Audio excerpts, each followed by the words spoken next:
Hi hello అందరికీ నమస్తే అండి. అందరూ ఎలా ఉన్నారు? మీరు అందరూ బాగుండాలని మనస్ఫూర్తిగా కోరుకుంటున్నాను. అలాగే ఈ రోజు రెసిపీ వచ్చేసి ఇంత సాఫ్ట్గా ఉండేటువంటి పరోటా, అలాగే పాలతో చేసినటువంటి చికెన్ గ్రేవీ అండి. అందరూ కూడా ట్రై చేయండి. ఇది ఎలా తయారు చేయాలి వీడియోలో చూపిస్తాను. ముందుగా స్టవ్ మీద కడాయి పెట్టేసుకొని అందులో చూడండి చెక్క, లవంగం, యాలకి వేసుకోవాలి. అలాగే బిర్యానీ ఆకు,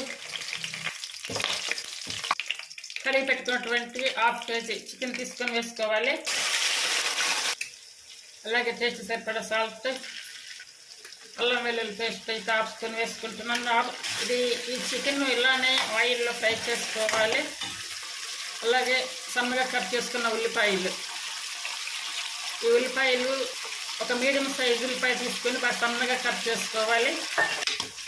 ఈ చికెన్ కొబ్బరి పాలు పోసి చేస్తే కనుక చాలా చాలా బాగుంటుంది టేస్ట్.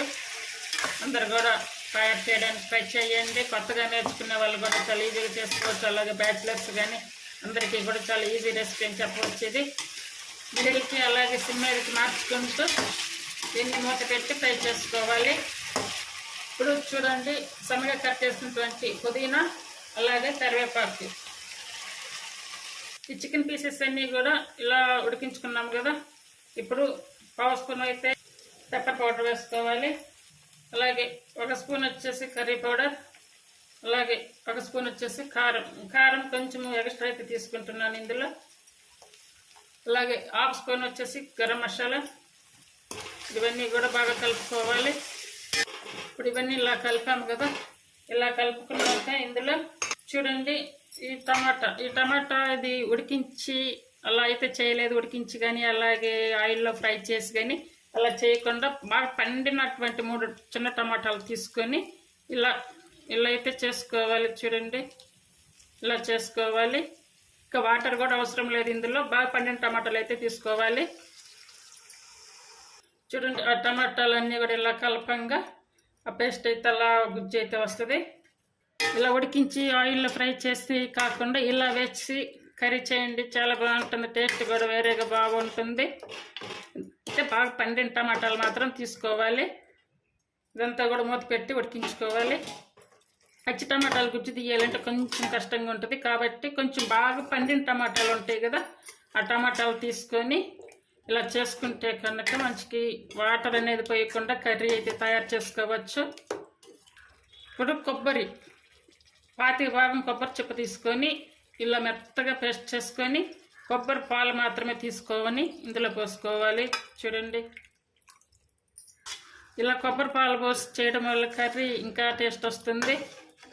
చూడండి ఆ కొబ్బరి పాలు తీసుకున్నటువంటి గిన్నెలను కొంచెం లైట్గా వాటర్ తీసుకొని ఇలా వేసుకోవాలి. అలాగే కస్తూరి మేతి బాగా కలుపుకోవాలి. ఇప్పుడు సన్నగా కట్ చేసుకున్న పచ్చిమిర్చీలు వేసుకోవాలి. ఇప్పుడు సన్నగా కట్ చేసుకున్నటువంటి కొత్తిమీర వేసుకోవాలి. ఇప్పుడు సాల్ట్ సరిపోయింది లేని చూసుకుని ఒకసారి చెక్ చేసుకుని వేసుకోవాలి. ఒక హాఫ్ చెక్క లెమన్ తీసుకొని లెమన్ అయితే పిండుకోవాలి. విత్తనాలు పడకుండా చెయ్యి అడ్డం పెట్టేసుకొని పిండుకోవాలి. సాల్ట్, కారం, మసాలాలన్నీ కూడా కరెక్ట్గా సరిపోయాయి. ఇందులో ఒక 5 మినిట్స్ కంప్లీట్గా సిమ్ మీద ఉంచేసుకోవాలి. ఆయిల్ కూడా అంత బాగా పైకి వచ్చేసింది. ఇప్పుడు స్టవ్ ఆపేసుకోవాలి. ఆపేసుకొని ఇలా మూత పెట్టేసుకొని పరోటాలు అయితే తయారు చేస్తా.